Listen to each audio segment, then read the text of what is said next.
नमस्कार, मैं संगमित्रा आप सभी का स्वागत करती हूँ हमारे न्यूज चैनल खबर जनता तक में। अफवाह नहीं हकीकत बयां करते हैं हम। आइए देखते हैं आज की खास खबर। शक्तिमान नेते माननीय शरद पवार साहेब, कारण त्या शक्तिमान नेत्याची दिल्लीला कायम भीती वाटत आली। आमच्या भगिनी सुप्रियाताई सुळे, आमदार संजय जगताप, माझे सहकारी सचिन अहिर,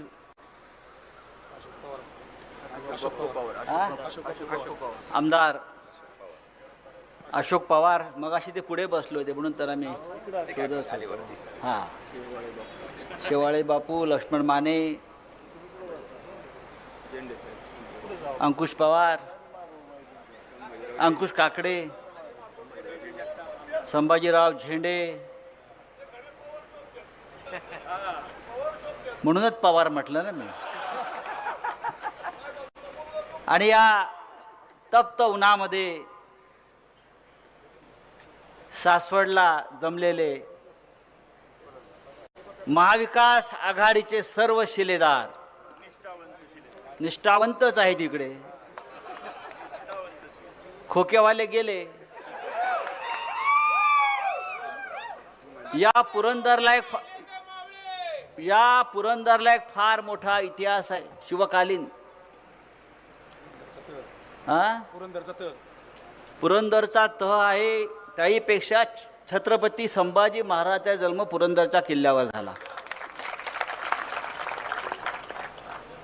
असं म्हणतात। मी वाचलंय, अल्ल्याड जेजुरी पल्ल्याड सोनारी मध्ये वाहते करा, पुरंदर शोभती शिवशाहीचा तुरा।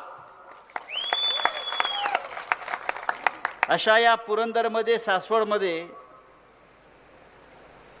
आचार्य अत्रे नावाचे एक महान माणूस जन्माला आला होता। त्यांच्या नावाने इकडे आता सभागृह आहेत, बऱ्याच गोष्टी आपण उभ्या केल्या आहेत। आचार्य अत्रे हे इथे जन्माला आले, कारण मला हे आश्चर्य आठवलं की मगाशी सांगितलं की पुरंदरला सर्वाधिक शिक्षक आहेत। आचार्य अत्रे हे महाराष्ट्रातले उत्तम पहिला क्रमांकाचे शिक्षक होते। मगाशी मी भाषण ऐकत होतो, तू काय केलंस हा जो प्रश्न विचारलात आपण, अरे बाळासाहेब ठाकरेंचा पक्ष त्यांनी गावात नेला, खेड्यात नेला, घराघरात नेला वगैरे वगैरे ऐकलं। मग माननीय पवार साहेबांनी काय केलं, एक पक्ष उभा केला, वाढवला, जोपासला, तुमच्या हातात दिला अधिक वाढवायला।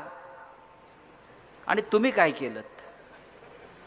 आचार्य अत्र्यांचं एक आवडीचं वाक्य होतं, त्यांना एखादी गोष्ट आवडली किंवा आवडली नाही तर ते म्हणायचे 10,000 वर्षात अशी गोष्ट झाली नाही। आज जर रात्री असते तर ते बोलले असते असा हरामखोर 10,000 वर्षात झाला नाही।